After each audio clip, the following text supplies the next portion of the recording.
د ایټالیا لپاره د شنبې ورځ هم خونړۍ ورځ وه. په دې هیواد کې په تېرو 40 ساعتونو کې د کروناویروس له امله 889 کسانو خپل ژوند له لاسه ورکړ. تر اوسه په ایټالیا کې ټول 10,000 کسان له کروناویروس مړه شوي، 92,000 پرې اخته دي او له 2,000 څخه زیات بیا ترې روغ شوي دي. اروپا چې اوس د کروناویروس پر مرکز اوښتې ده، په دې لویه وچه کې تر اوسه 20,000 کسانو د دې ویروس له امله خپل ژوند له لاسه ورکړی دی. په ایټالیا کې د کرونا ویروس له امله ټول 10,022 مړه شوي او 92,472 کسان په دې ناروغي اخته شوي دي.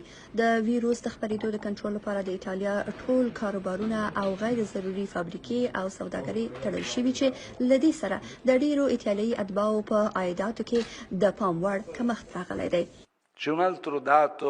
د عامه محافظت عامر سره به موږ په دې مرسته کې 400 میلیونه یورو اضافه کړو. موږ دا اقتصادي بسته ښاروالۍ ته توزیع کوو چې دوی به دا د غریبانو د ملاتړ لپاره وکاروي، څوک چې د خوړو اخیستلو توان نه لري. دا 400 میلیونه د هیواد 8,000 ښاروالۍ ته به وویشل شي.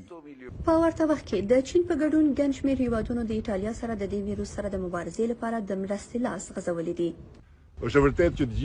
دا داسې جګړه ده چې هیڅوک یې په یوازې سر نشي ګټلی، نو تاسې د زړور ټیم غړي، تاسې د داسې جګړې سره مخامخ یاست چې په هغه کې موږ هم شامل یو. د اروپا په یو بل هیواد اسپانیا کې چې 2 ونې کېږي وګړي یې په کورونو کې قرنطین دي، د مړینې شمېر له 15,000 اوښتی.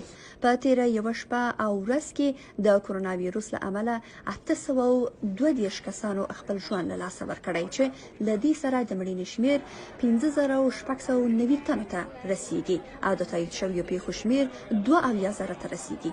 خو د هسپانیا د اضطراري حالت کمیسیون رئیس فرناندو سایمون وایي چې هیلې شته او یادونه وکړه چې د هیواد ځینې برخو کې ممکن د مخه د دې ویروس د خپرېدو سرعت لږ شوی وي.